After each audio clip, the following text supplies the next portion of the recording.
Hi, I'm Diane Grumelot. I'm the Director of Transportation for Cumberland County Schools, and we have hundreds of buses on the road every day transporting thousands of children to the 86 schools in Cumberland County, and safety is our top priority. Cumberland County Schools has 440 buses traveling daily to take students to 86 schools. We have about 26,000 children that ride the school buses. We travel about the circumference of the earth on a daily basis, which is about 25,000 miles.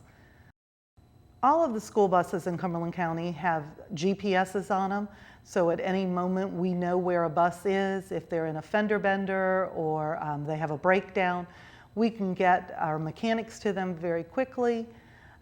We can help the driver if they're not sure where to go. We can tell them exactly where to turn. We also have cameras on all of our buses, and we're able to view those cameras, see what's happening on a bus. We have 4 cameras available, and one looks out the front of the window, so we're able to see what's happening on the road. They're used in accidents so that we can see what happened. There's also a camera that goes out the stairwell so we can see when children are loading and how that's taking place. We also have 2 cameras that are situated throughout the bus to see what's happening there. Cumberland County Schools has over 600 bus drivers, because some of our bus drivers drive a morning route and some drive an afternoon. So we have quite a few drivers that we train. We have training at the beginning of the school year, and throughout the year as things come up that we also address. The rules changed in January of 2016. There was a new law in place that drivers now needed to use hand signals to help the children cross the road. If it's a right-hand stop, children just get on when the bus stops, the red lights are flashing. But when students are on the left-hand side of the road, there are now hand signals, like I said, to help the children cross, because a lot of times they'll have earbuds in or they're not paying attention. And so we want to make sure the students are stopping, looking both ways before they cross the street, just like they do in normal walking procedures. But when a driver comes to a stop and the yellow lights have been on, the red lights then turn on to say the stop is happening.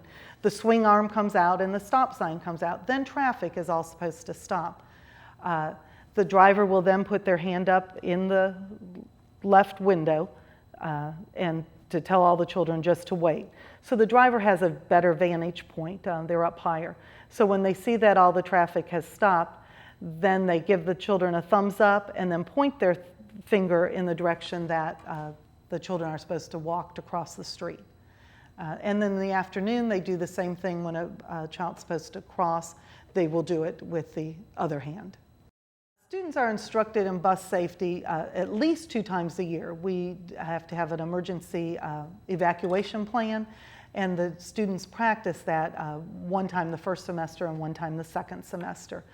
And then all students participate in that, just not bus riders, because a student could ride a bus for a field trip or a sporting event, and so all students are put through the drill. So drivers show them how to exit the bus, if there was a fire or something in the front of the bus, how to get off the back of the bus, how to orderly evacuate, not everybody just get up and run. So we practice that twice a year. And then throughout the year, as new safety tips come up, or we see that there's a same type of incident happening on a bus, a driver will then take the time to talk to students about it then too.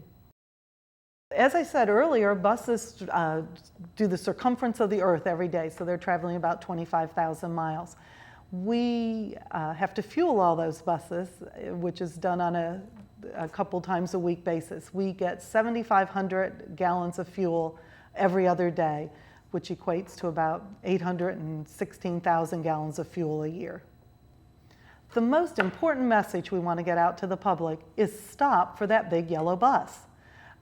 We go out to the elementary schools at the beginning of the school year and talk about bus safety. And we take a little robotic bus named Buster. And we teach the children that they have to stop and look both ways before they cross the street and make sure that cars are stopping. And we have numerous occasions where vehicles just run that stop arm and run the flashing lights. So we really need the public to be aware of that, especially, like I said, we'll have 440 buses on the road on a daily basis. I know people are late to work and they want to get there quickly, but they need to stop. We've even had incidences around the state, not just Fayetteville, where people have even passed the bus on the right-hand side where students are waiting for a bus. So we really need to make the public aware to stop for that school bus.